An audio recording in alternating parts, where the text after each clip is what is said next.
The stars trembled when the Zorvak Empire moved through space, and today was no different as 12 massive dreadnoughts cut through the darkness like hungry wolves seeking fresh prey.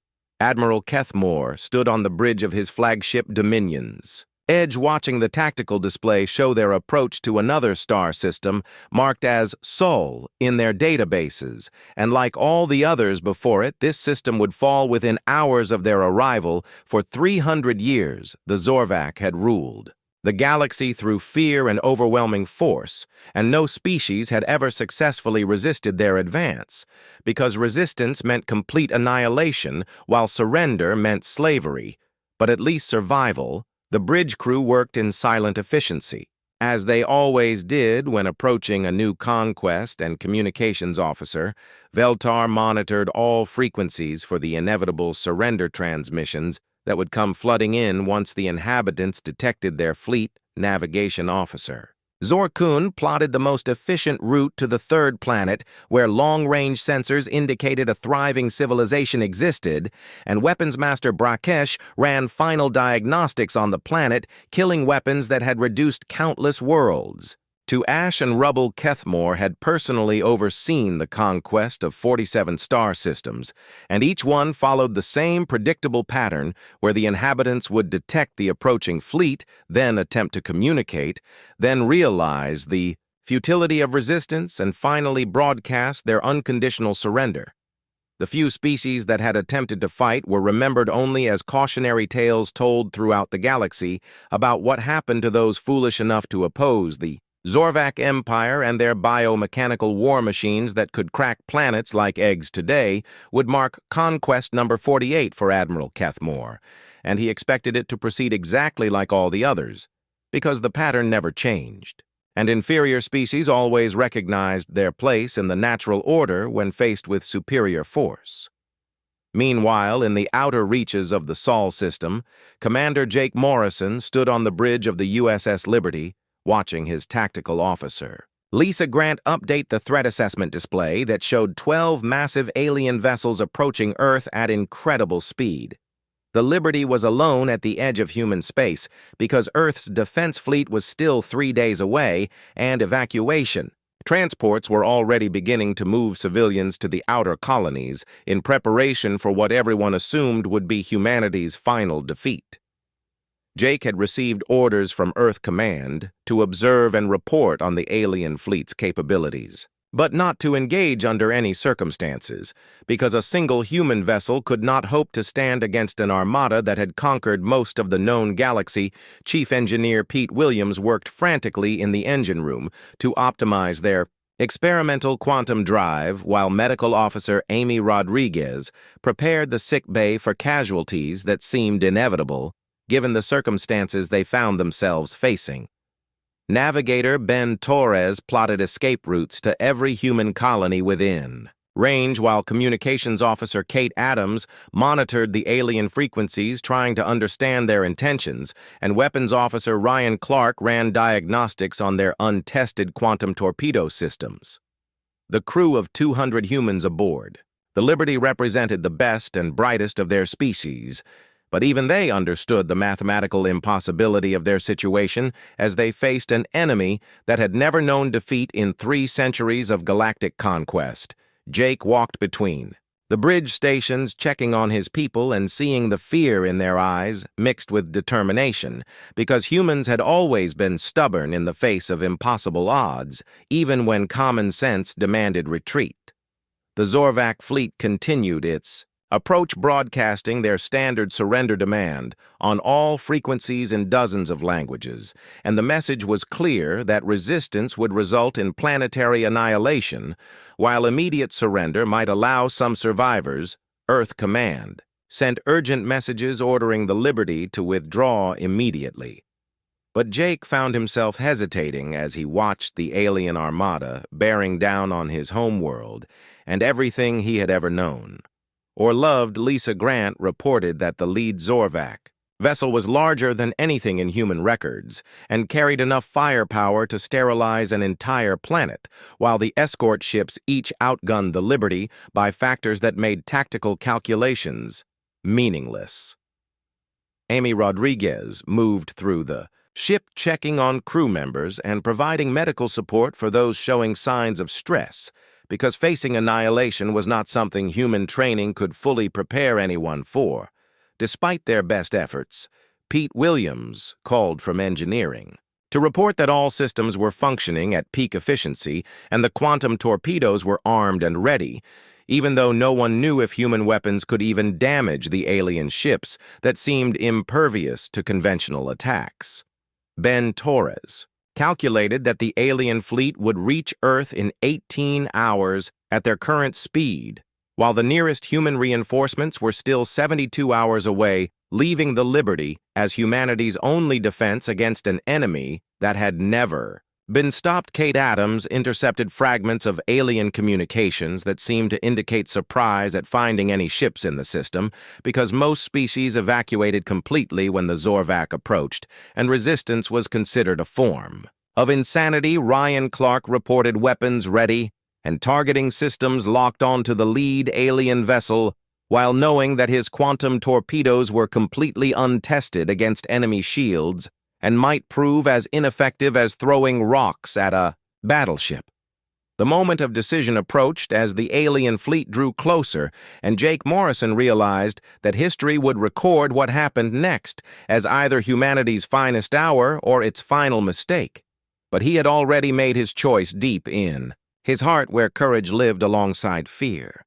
The Zorvac fleet emerged from hyperspace expecting to find empty space, or perhaps a few fleeing civilian vessels, but instead discovered a single human warship positioned directly in their path, with all weapons powered and aimed at Admiral Kethmore's. Flagship Kethmore stared at the tactical display in genuine confusion, because in 3 centuries of conquest, no single vessel had ever chosen to block the path of a Zorvac armada, and the behavior seemed so irrational that he wondered if the ship's crew had suffered some form of collective mental breakdown. The human vessel was tiny compared to his dreadnoughts and appeared to be constructed using primitive materials and outdated technology, yet it sat motionless in space like a predator waiting for prey, instead of fleeing like every other species had done.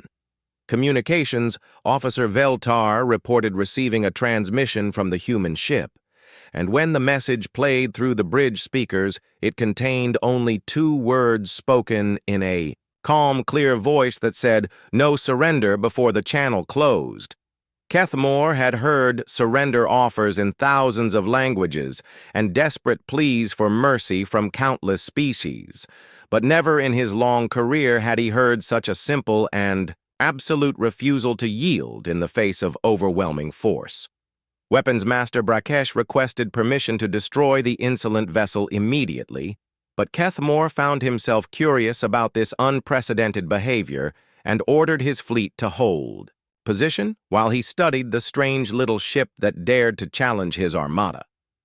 Meanwhile, aboard the USS Liberty, Commander Jake Morrison walked calmly around his bridge, checking on each station as his crew prepared for what they all knew would likely be their final battle.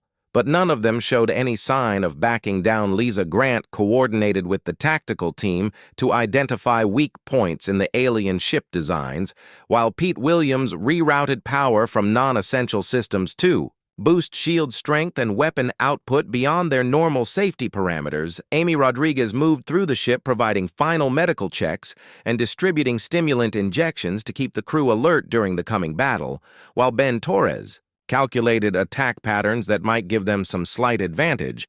Kate Adams monitored alien communications and reported that the enemy seemed genuinely puzzled by human behavior because their language patterns indicated confusion rather than anger at the unexpected resistance they were facing. Ryan Clark armed all torpedo tubes and synchronized the targeting computers with Lisa's tactical data, while knowing that they would get perhaps one chance to inflict damage before the aliens responded with overwhelming firepower. The Liberty's quantum torpedoes were humanity's most advanced weapons, but they had never been tested against alien technology, and no one knew if they could penetrate the energy shields that protected the massive Zorvac vessels from conventional attacks. Jake opened a channel to Earth Command and transmitted his final report, stating that the Liberty would engage the enemy fleet and attempt to delay their advance for as long as possible to give the evacuation. Transport's additional time to reach safety, Admiral Kethmore decided to test the human resolve by ordering his escort vessels to fire warning shots across the bow of the Liberty while broadcasting another surrender demand. But the human ship did not move or respond. Instead, the Liberty launched its first salvo of quantum torpedoes directly at the Zorvac flagship, and the experimental weapons struck the alien shields with energy signatures that no one in the galaxy had ever encountered before. The torpedoes punched through the Dominion's Edge's defensive barriers like they were made of tissue paper and exploded against the hull, causing actual damage to a Zorvac vessel. For the first time in living memory, alarm klaxons wailed throughout the alien flagship as damage control teams rushed to repair systems that had never been damaged in 3 centuries of warfare, while Admiral Kethmore stared at his tactical display in absolute shock.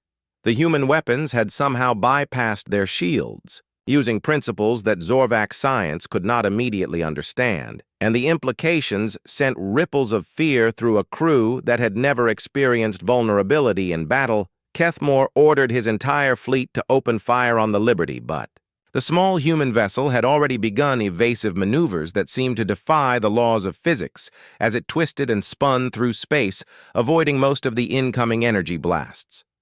Ben Torres pushed the ship's engines beyond their design limits, while Pete Williams fed every available ounce of power to the maneuvering thrusters, allowing the Liberty to dance between the alien weapons like a fighter dodging bullets. The few hits that connected with the Liberty's shields sent shockwaves through the hull, but Amy Rodriguez kept damage control teams working efficiently, while Lisa Grant coordinated counterattacks using tactics that the Zorvac had never encountered. Ryan Clark fired torpedo after torpedo at different alien vessels, while Kate Adams jammed their communications, making it difficult for the enemy fleet to coordinate their attacks against the single human ship that was causing chaos throughout their formation. The Liberty's quantum torpedoes continued to find their targets, and each hit caused more damage to alien vessels that had been considered invulnerable for generations, while Jake Morrison calmly gave orders that kept his ship fighting against impossible odds.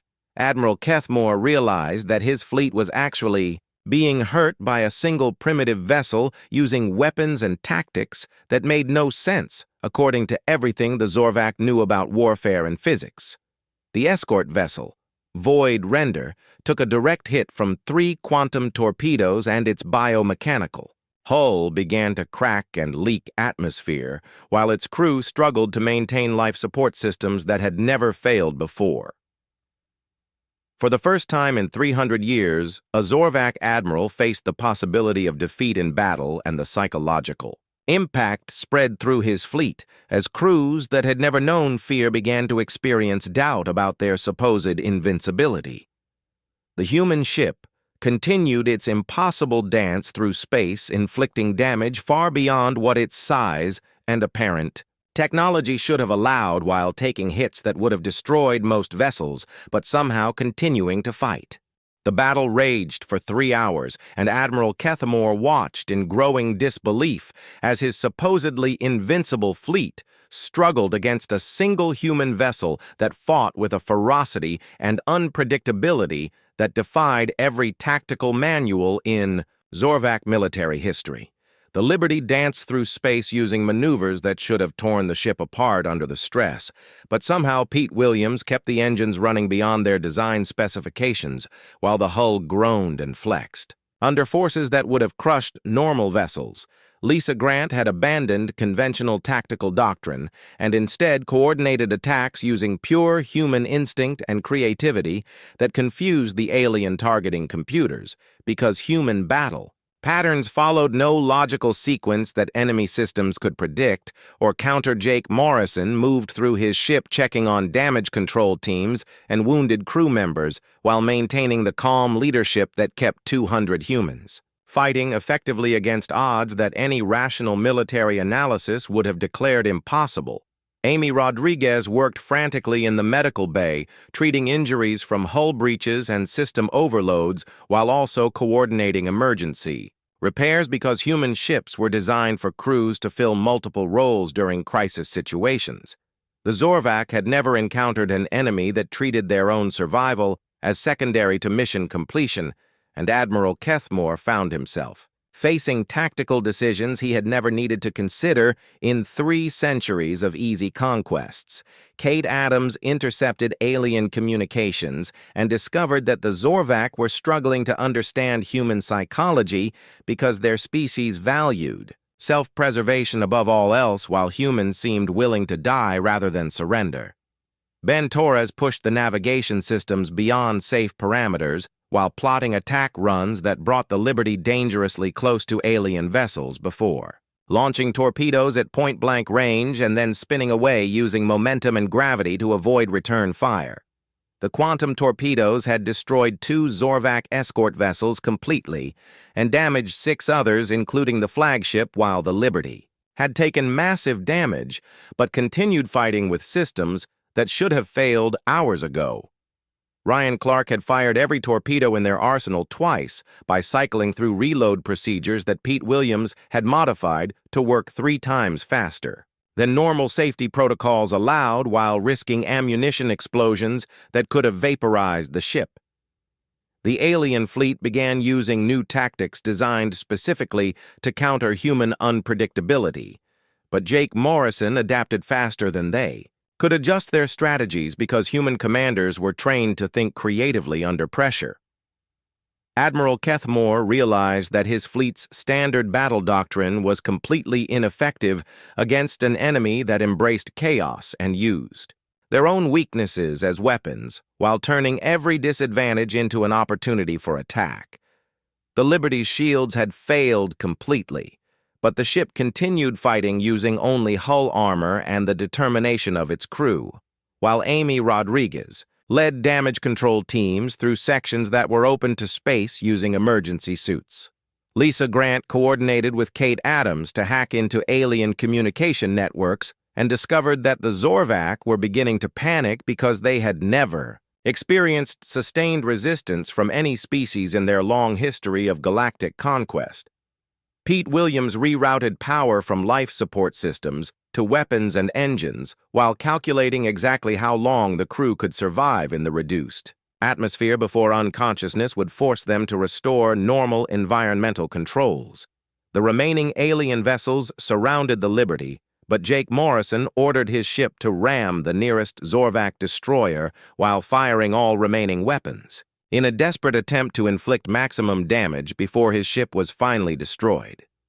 Ben Torres aimed the Liberty directly at the alien vessel's command section, while Ryan Clark prepared to detonate their remaining ammunition manually if the ramming attack failed to penetrate the enemy's hull. Armor Admiral Kethmore watched the human ship accelerate toward his destroyer Blood Talon and realized that the humans were actually planning to sacrifice themselves and their vessel to destroy one more enemy ship in a display of tactical insanity.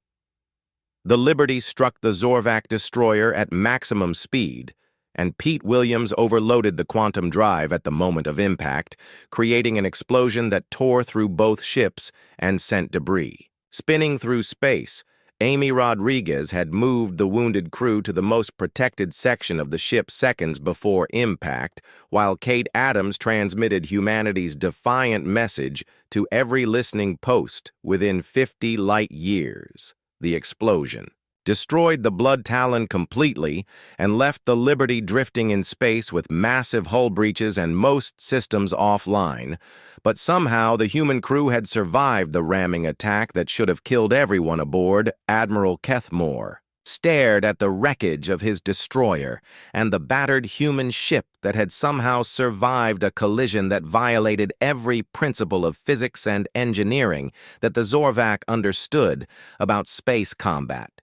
Jake Morrison opened a communication channel from the dying Liberty and spoke directly to the alien admiral with words that would echo through galactic history for generations as he declared that humanity would never surrender and every human ship would fight with the same determination. The message reached Earth's approaching defense fleet, and the evacuation transports that had been fleeing toward the outer colonies turned around and began racing back toward Sol System to join the battle against the previously unbeatable Zorvac.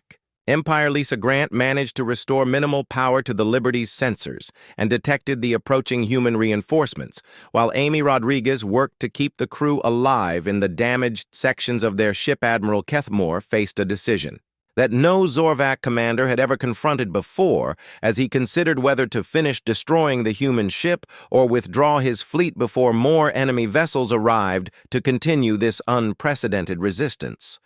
The galaxy watched through long-range sensors and communication intercepts as a single human warship had achieved something that no species had managed in 3 centuries by making the mighty Zorvac Empire bleed and doubt their own invincibility. The USS Liberty drifted through space like a wounded animal bleeding atmosphere and energy, while its crew worked desperately to keep their ship operational long enough to continue the fight that had already lasted 6 hours beyond what anyone thought possible. Jake Morrison moved through corridors filled with smoke and debris, checking on his people while making tactical decisions that would determine whether humanity's first stand against the Zorvac would end in glorious sacrifice or unlikely victory. Amy Rodriguez had converted 3 cargo bays into emergency medical stations because the main sick bay had been destroyed when an alien energy beam punched through the Liberty's port side, and she worked without rest to keep wounded crew members alive. Pete Williams crawled through damaged conduits, rerouting power cables by hand because the automated systems had failed, and every circuit he could restore meant the difference between having weapons or floating helplessly in space. The Zorvac fleet had pulled back to reassess their situation after losing 3 vessels to a single human ship. But Admiral Kethmore knew that reinforcements were approaching, and he needed to decide whether to finish the battle or retreat. Lisa Grant coordinated what remained of the tactical systems, while half her console sparked and failed around her. But she continued plotting attack solutions using manual calculations because the computers could no longer process the complex equations. Ben Torres held the Liberty's position using attitude thrusters and pure skill because the main engines had been damaged in the ramming attack. But he kept the ship's nose pointed toward the alien fleet like a defiant gesture. Kate Adams monitored communications from the approaching human fleet and discovered that Earth's entire defense force was racing toward Sol System after receiving Jake's transmission about humanity never surrendering. Ryan Clark had jury-rigged the torpedo systems using spare parts from throughout the ship and managed to load 6 more quantum torpedoes into tubes that should have been completely inoperable after the damage they had sustained. The alien fleet began moving toward the Liberty again, but their formation showed hesitation and uncertainty that Admiral Kethmore had never seen in 3 centuries of commanding Zorvac forces against inferior species. Jake opened an internal communication channel and spoke to his crew with words that acknowledged their situation, while reinforcing the determination that had brought them this far against impossible odds. The Liberty's hull groaned under structural stress that would have broken apart most vessels, but human engineering had built the ship to survive damage. That seemed catastrophic while still maintaining basic functionality. Amy Rodriguez reported that 43 crew members had been killed and over half the survivors were wounded, but every person who could still work remained at their stations, because abandoning their posts was not an option. Pete Williams managed to restore partial power to the shield generators just as the Zorvac opened fire again, and the renewed energy barriers absorbed some of the incoming weapons fire, while the rest struck the hull directly. The Liberty shook under the alien bombardment, but Lisa Grant coordinated a return salvo using the 6 remaining torpedoes that Ryan Clark had prepared, and all 6 weapons found their targets on different enemy vessels. Admiral Kethmore watched another of his destroyers suffer critical damage from human weapons that continued to penetrate Zorvac defenses using principles that his scientists still could not understand or counter effectively. Ben Torres managed to get the main engines partially operational and began using short bursts to change the Liberty's position, just enough to avoid the heaviest concentrations of alien fire. Kate Adams detected the quantum signatures of approaching human vessels and realized that Earth's defense fleet would arrive in less than 2 hours, but the Liberty needed to survive that long for rescue to matter. The Zorvac concentrated their fire on the human ship's engine section, trying to eliminate its mobility. But Pete Williams kept the drive systems functioning through emergency repairs that violated every safety protocol ever written. Jake Morrison made the decision that would define humanity's place in galactic history as he ordered his crew to prepare for one final attack on the Zorvac flagship using their ship as a weapon. Amy Rodriguez moved all remaining crew members to the most protected sections of the Liberty, while Pete Williams began overloading the quantum drive to create an explosion that would destroy. Both ships. Lisa Grant calculated the optimal approach vector for a ramming attack on the Dominion's edge, while Ben Torres plotted a course that would bring them into contact with the alien flagship's command section. Ryan Clark armed every remaining explosive device aboard the Liberty, including mining charges from the cargo bay, and synchronized them to detonate simultaneously. When the ships collided, Admiral Kethmore realized what the humans were planning and ordered his fleet to destroy the Liberty before it could reach his flagship, but the damaged human vessel accelerated directly toward him. The Liberty flew through the concentrated fire of 9 Zorvac dreadnoughts while its hull glowed red-hot from energy impacts, but the ship continued its attack run because Jake Morrison had made a choice that nothing could change.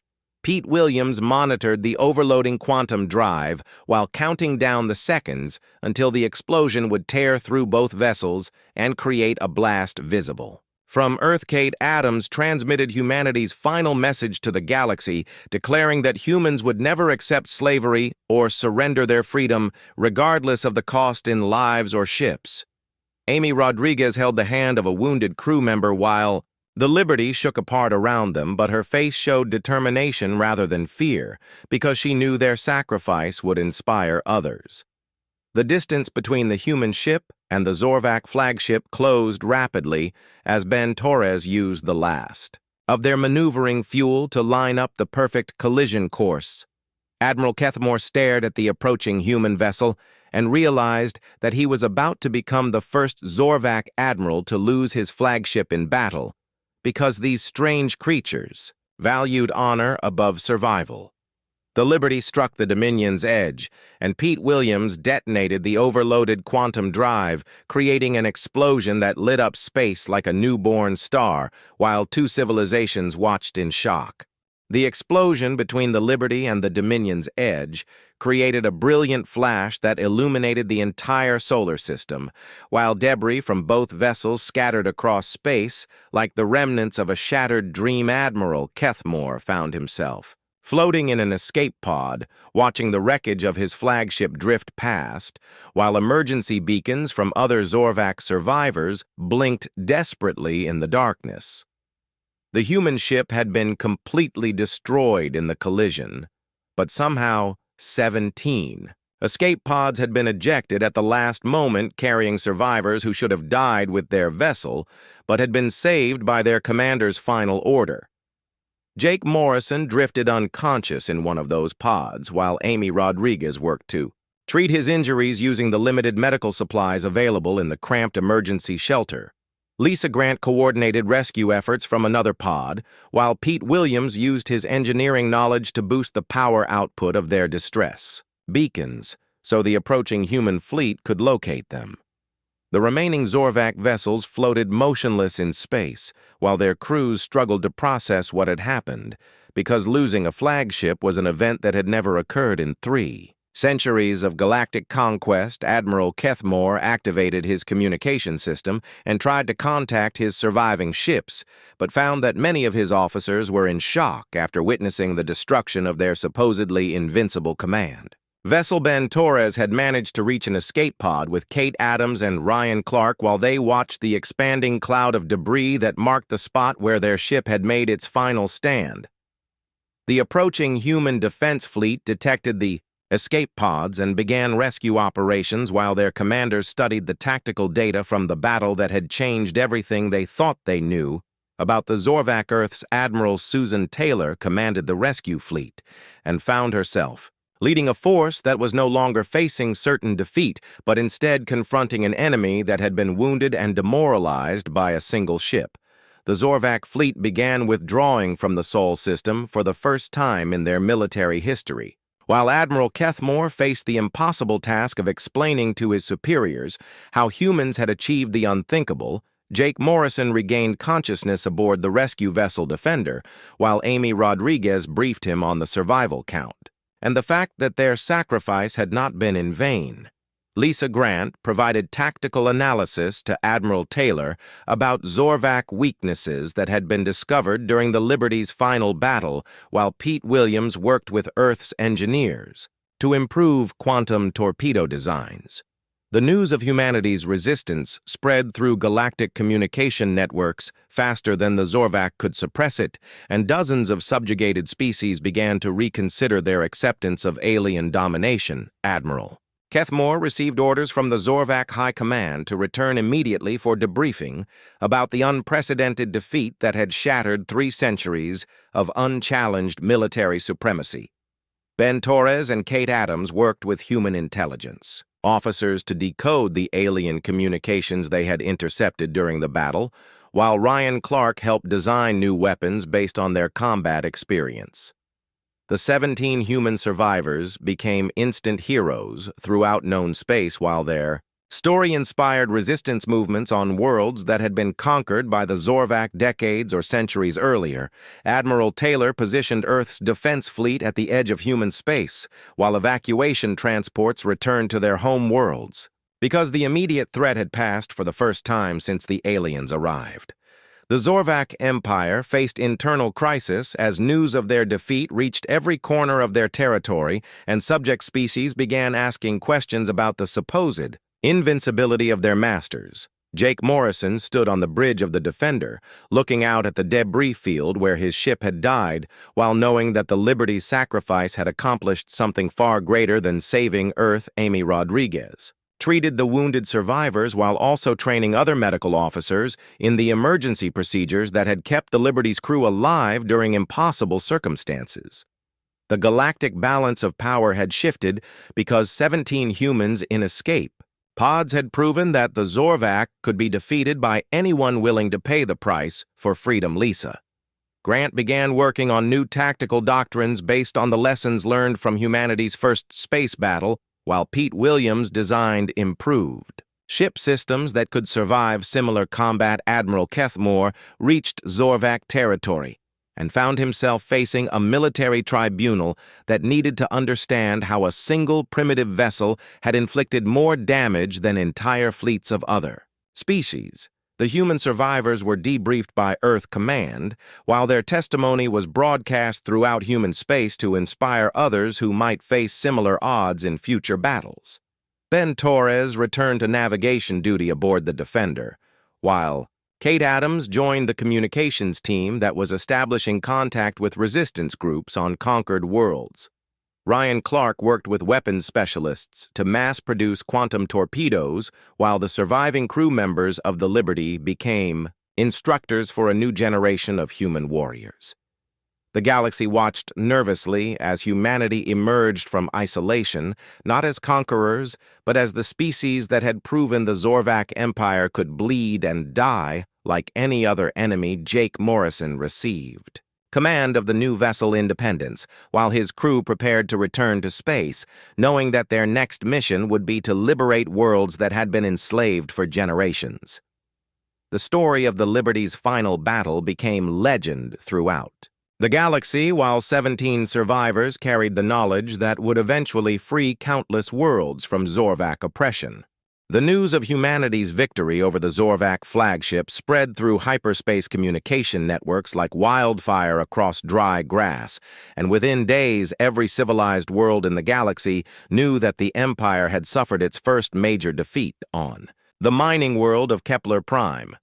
The enslaved Tauran workers stopped their excavation when they heard the transmission from Earth, and for the first time in 50 years they looked up at their Zorvac overseers without fear in their eyes. Commander Jake Morrison stood in Earth Command headquarters receiving his new assignment while intelligence reports flooded in from across the galaxy describing uprisings and acts of sabotage on dozens of conquered worlds. The Zorvac High Command, Jaukai Emergency, sessions in their capital city, while Admiral Kethmore faced questioning about how 17 humans in escape pods had accomplished what entire battle fleets of other species had failed to achieve. Amy Rodriguez worked in the medical research facilities, developing new treatments for combat injuries while analyzing the physiological data from crew members who had survived impossible conditions during the Liberty's final battle. Lisa Grant commanded a tactical training center where Earth's best military minds studied the combat recordings from their encounter with the Zorvac fleet while developing new strategies for asymmetric warfare. The Helix Nebula became a meeting point for resistance leaders from different species who had never cooperated before but now shared the common knowledge that their oppressors could be defeated. Pete Williams led a team of engineers reverse engineering, captured Zorvac technology while developing improvements to human ships that would make them more effective in future battles against the Empire.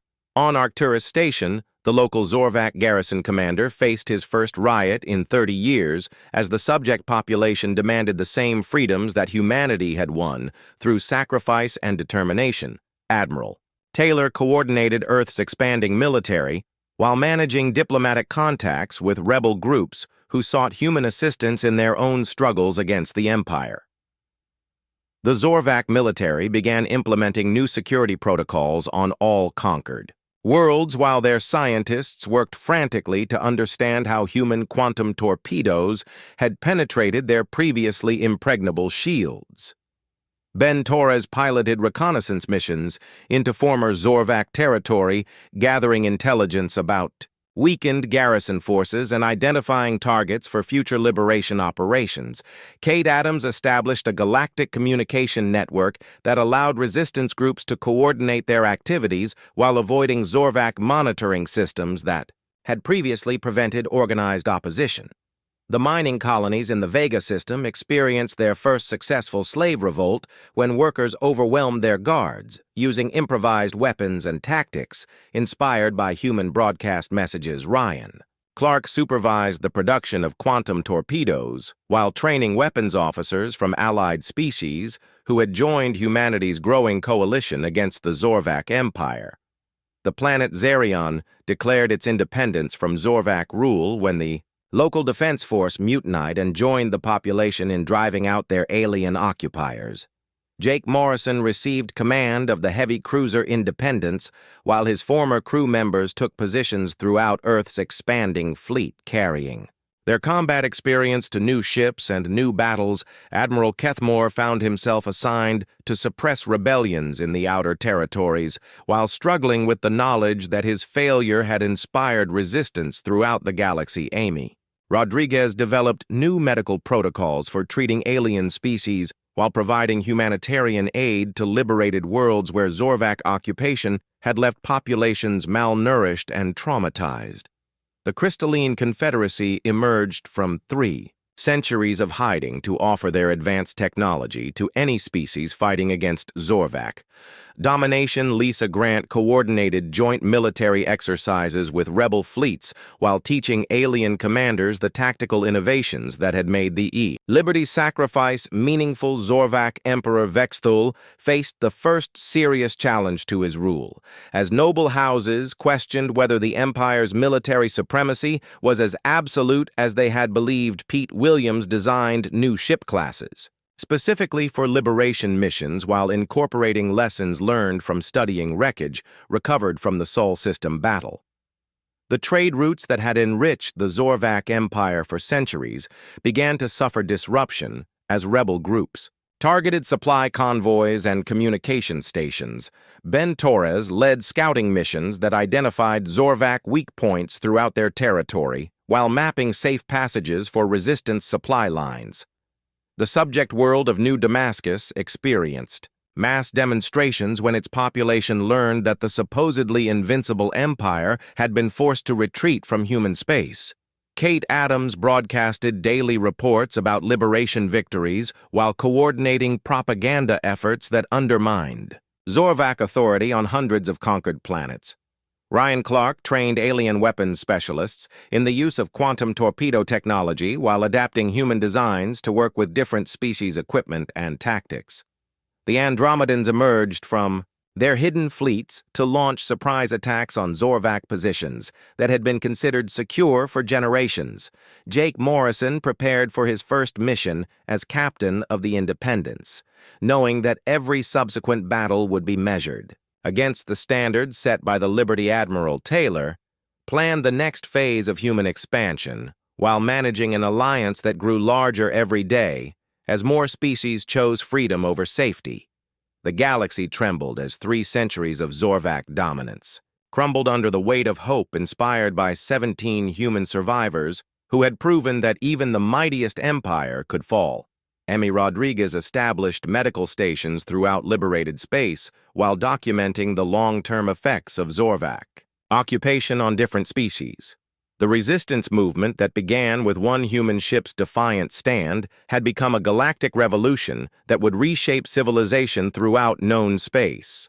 2 years after the Liberty's sacrifice, Captain Jake Morrison stood on the bridge of the Independence, leading a fleet of 40 ships from 12 different species toward the heavily fortified Zorvak stronghold at Rigel 7, the Liberation War had spread across 3 spiral arms of the galaxy, while Admiral Kethmore found himself commanding increasingly desperate defensive actions against enemies who no longer feared Zorvak superiority. Amy Rodriguez supervised medical facilities on 17 liberated worlds while coordinating refugee relief efforts for populations that had been enslaved for generations but were now learning to live as free beings.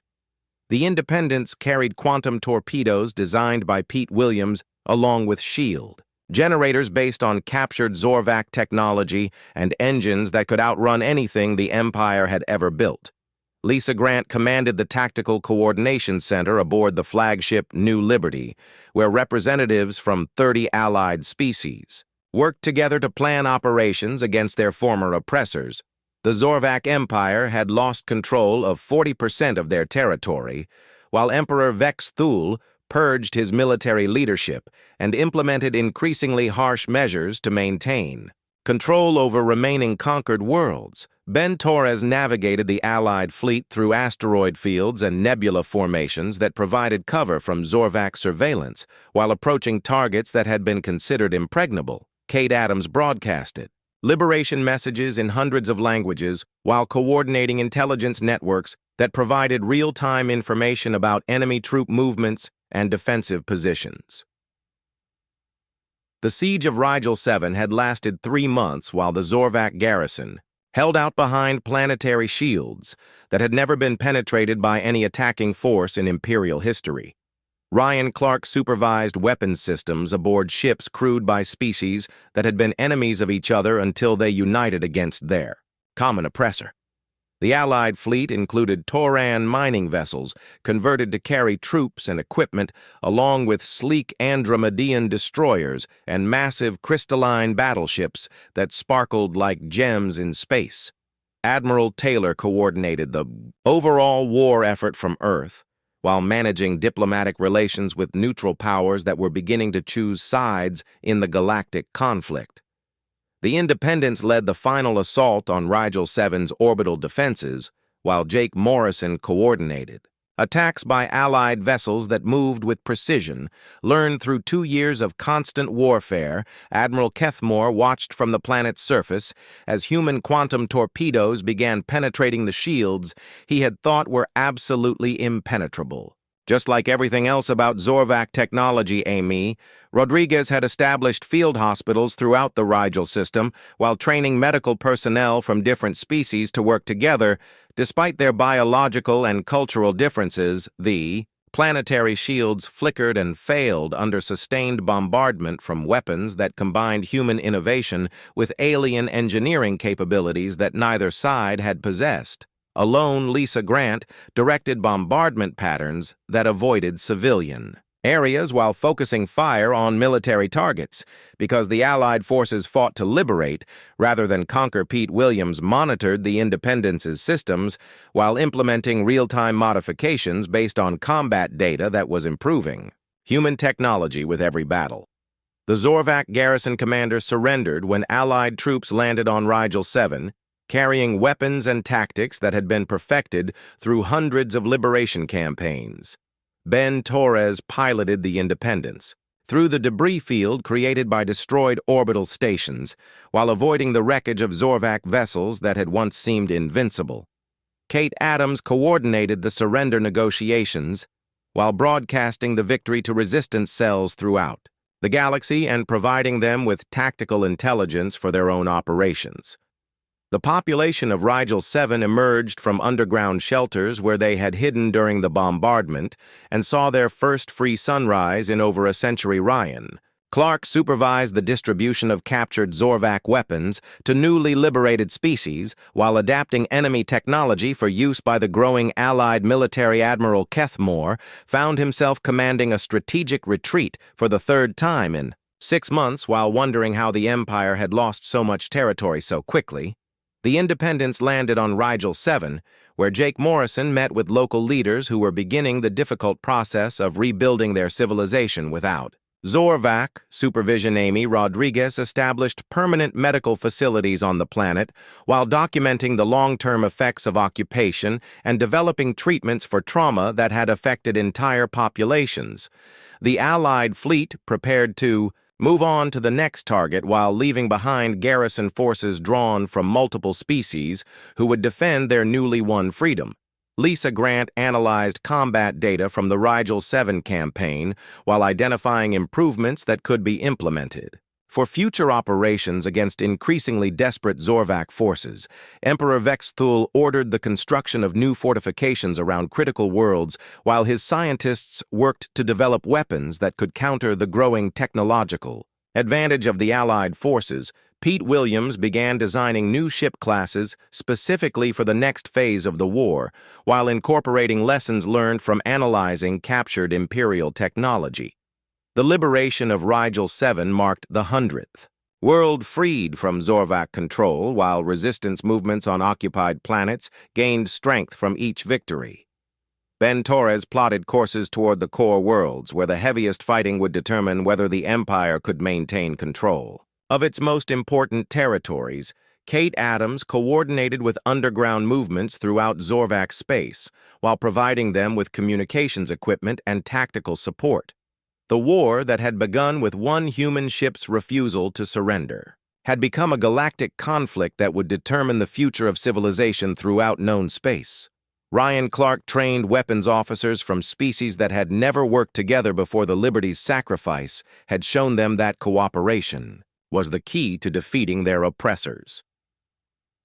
Jake Morrison stood in the command center of a liberated world while planning the next phase of operations that would bring freedom to billions more beings.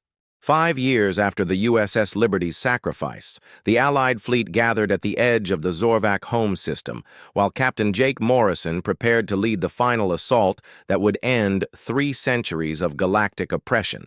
The massive armada included vessels from over 60 species that had been enemies or strangers before humanity's defiant stand had shown them that cooperation could defeat any tyranny. Emperor Vexthul watched from his palace on Zorvac Prime as long-range sensors detected the approaching fleet that represented everything his empire had failed to crush through fear and overwhelming force. Amy Rodriguez coordinated medical support for the largest military operation in galactic history while ensuring that Humanitarian aid would be ready for the Zorvak civilian population after their government fell Admiral Kethmore commanded the last intact Zorvak fleet in a desperate defense of his homeworld, while knowing that defeat would mean the end of the only way of life his species had known. The Independents led the Allied vanguard through the outer system defenses that had been strengthened with every technological advance the Empire could manage in 5 years of constant warfare, Lisa Grant directed. Tactical operations from the command ship Defiance, while coordinating attacks by specialized units that had been trained specifically for this final battle. Pete Williams supervised the quantum torpedo bombardment that systematically destroyed orbital platforms and defensive installations that had protected Zorvak Prime for millennia. The planet's population watched through their windows as alien ships filled the sky above their world, while many civilians wondered what would happen to them after their empire's inevitable defeat. Ben Torres navigated the Independents through defensive fire that was heavier than anything they had encountered during 5 years of liberation campaigns while maintaining formation with Allied vessels. Kate Adams broadcast surrender terms to the Zorvak military while coordinating with resistance groups on the planet's surface who had been planning their own uprising. The Emperor's palace shields collapsed under sustained fire from weapons that combined human innovation with technology from dozens of different species that had learned to work together. Ryan Clark supervised the final torpedo salvo that destroyed the last Zorvak battleship while ensuring that escape pods carrying survivors were not targeted by Allied forces. Admiral Kethmore found himself floating in space once again as his flagship exploded around him, but this time there would be no retreat because his empire had nowhere left to run. The Allied fleet achieved orbital supremacy, while landing forces that met surprisingly little resistance from Zorvak ground troops who had lost the will to fight for a cause that seemed hopeless. Jake Morrison led the first wave of troops into the imperial capital while ordering his forces to show restraint toward civilians who had never chosen the wars their government had fought. Ami Rodriguez established field hospitals in the Zorvak capital while treating wounded from both sides because medical ethics required helping anyone who needed care regardless of their species. The Emperor's surrender came through official channels, while Zorvak military units throughout the galaxy received orders to lay down their arms and submit to Allied occupation forces. Lisa Grant coordinated the transition from military occupation to civilian administration, while ensuring that local populations would have a voice in determining their own futures. Emperor Vexthul signed the surrender documents in a ceremony broadcast throughout the galaxy. While representatives from liberated worlds witnessed the end of their former oppressor, Pete Williams supervised the dismantling of Zorvak military facilities while preserving civilian infrastructure that would be needed for the reconstruction of their devastated economy. The population of Zorvak Prime experienced their first day of peace in living memory, while learning that their conquerors intended to help rather than enslave them. Ben Torres piloted relief flights carrying food and medical supplies to Zorvak colonies that had been cut off from support during the final stages of the war. Kate Adams coordinated with newly formed governments on hundreds of liberated worlds while helping them establish diplomatic relations and trade agreements. The trial of Zorvak war criminals began on the neutral world of Haven, while survivors from conquered species testified about 3 centuries of oppression and genocide. Ryan Clark trained former Zorvak military personnel in the use of defensive rather than offensive weapons, while helping them transition to peacekeeping roles. Admiral Kethmore faced judgment for his role in imperial conquests, while also providing testimony that helped Allied investigators understand the full scope of Zorvak crimes. The Galactic Constitution was signed by representatives from over 200 worlds, while establishing principles of freedom and cooperation that would prevent future empires. Jake Morrison stood in the ruins of the Emperor's throne room while thinking about the crew of the Liberty who had died to make this moment possible. Amy Rodriguez opened medical schools throughout former Zorvak territory while training healers from different species to work together. For the benefit of all, the Independence Monument on Earth bore the names of 200 crew members who had served aboard the Liberty during humanity's first space battle.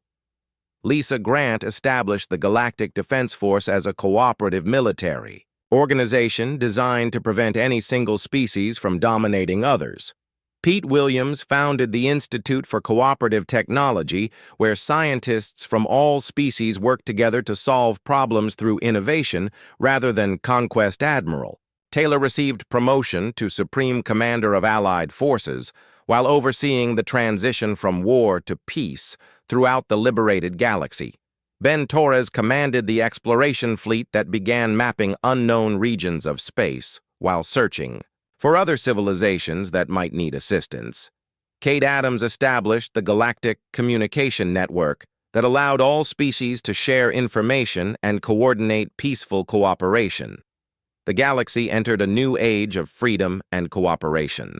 While the story of the Liberty sacrifice was taught to children of every species as an example of courage, Ryan Clark designed defensive systems that would protect liberated worlds from any future threats, while ensuring that no single power could dominate others. 5 years after 17 humans in escape pods had proven that the impossible was merely difficult, the galaxy celebrated the first anniversary of lasting peace.